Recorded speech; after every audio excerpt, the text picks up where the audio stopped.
ସବୁ ଅପେକ୍ଷାର ଅନ୍ତ ଘଟେ ଅତ୍ର ତତ୍ର ସବୁଠି ବିଦ୍ୟମାନ ରହିଥିବା ଆମ ଲକ୍ଷ୍ମୀରାଜର ମଉଡ଼ମଣି ପ୍ରଭୁ ଶ୍ରୀ ଜଗନ୍ନାଥ ନିଜ ଭାଇ ଭଉଣୀଙ୍କ ସାଙ୍ଗରେ ନୂତନ ମନ୍ଦିରକୁ ଯିବା ସହ ନିଜ ରତ୍ନ ବେଦିକି କେମିତି ଯାଉଛନ୍ତି ଦେଖନ୍ତୁ। ତାପରେ ସେପଟେ ଆମର ପୂର୍ଣ୍ଣାହୁତି ବି ଆରମ୍ଭ ହେଇସାରିଛି, କିଛି ସମୟ ପରେ ସରିଯିବ।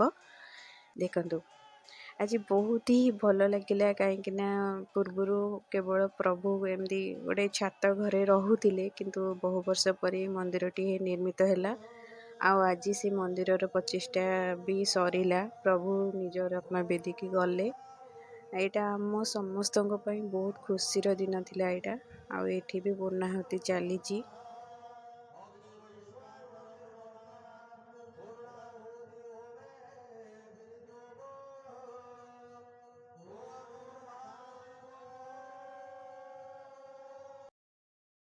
ତ ସନ୍ଧ୍ୟା ସମୟରେ ଆମେ ଅପେକ୍ଷା କରିଥିଲୁ ମହାପ୍ରଭୁଙ୍କର ଆଳତି ଦେଖିବା ପାଇଁ।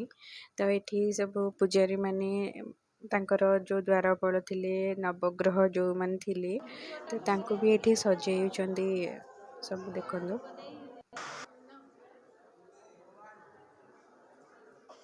ଭଗବାନଙ୍କ ଉପରେ କ'ଣ ବା କିଏ କହିପାରିବ, କାହିଁକିନା ଯେତେ କହିଲେ ବି ତାଙ୍କ ପାଇଁ ତ ଶବ୍ଦ ହିଁ ନିଅଣ୍ଟ। ବାସ୍ ଯାହା ମାନେ ମନରେ ଏତେ ଭାବପ୍ରବଣତା ମୁଁ ହେଇଥିଲି, ମୁଁ କ'ଣ ସମସ୍ତେ ଆମେ ହେଇଥିଲୁ ମହାପ୍ରଭୁଙ୍କର ଏସବୁ ନୂତନ ମନ୍ଦିର ସହ ତାଙ୍କର ନୀତି ପୂର୍ବ ଯାହା ଯେମିତି ସବୁ ଚାଲିଥିଲା, ସବୁ ଦେଖିକି ଆମେ ବହୁତ ହି ଖୁସି ଥିଲୁ। ଆଉ ଏବେ ଦେଖନ୍ତୁ ମହାପ୍ରଭୁଙ୍କର ସନ୍ଧ୍ୟା ଆଳତୀଟା।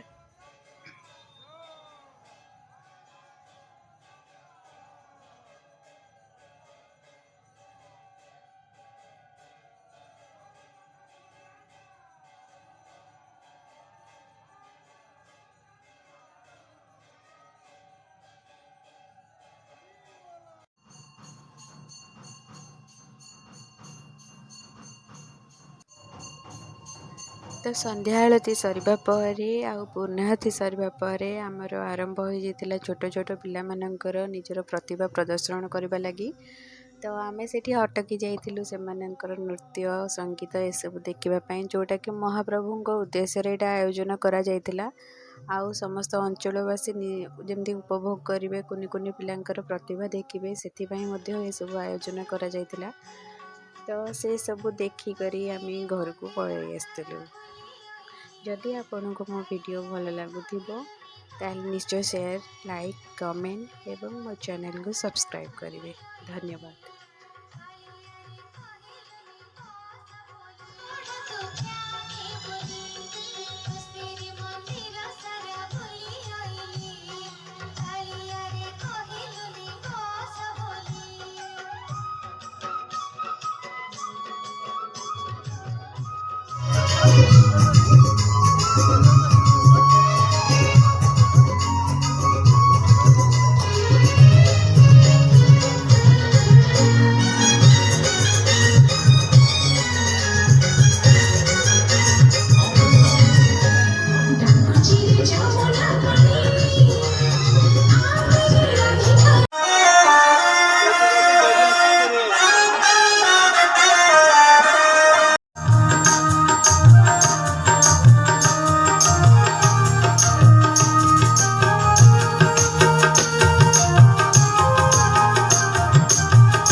नीलाद्रौ शङ्खमध्ये शतगणकमणे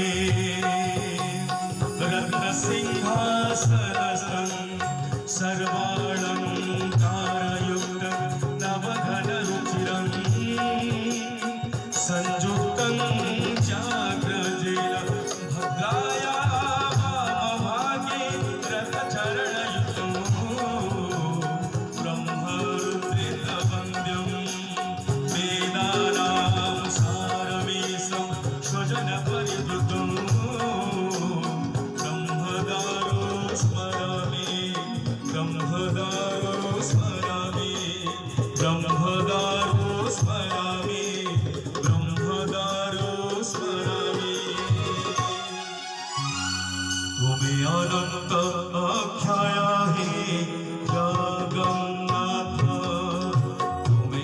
অব্যক্ত অক্ষর হে জগন্নাথ, তুমি অনন্ত অক্ষয় হে জগন্নাথ, তুমি অব্যক্ত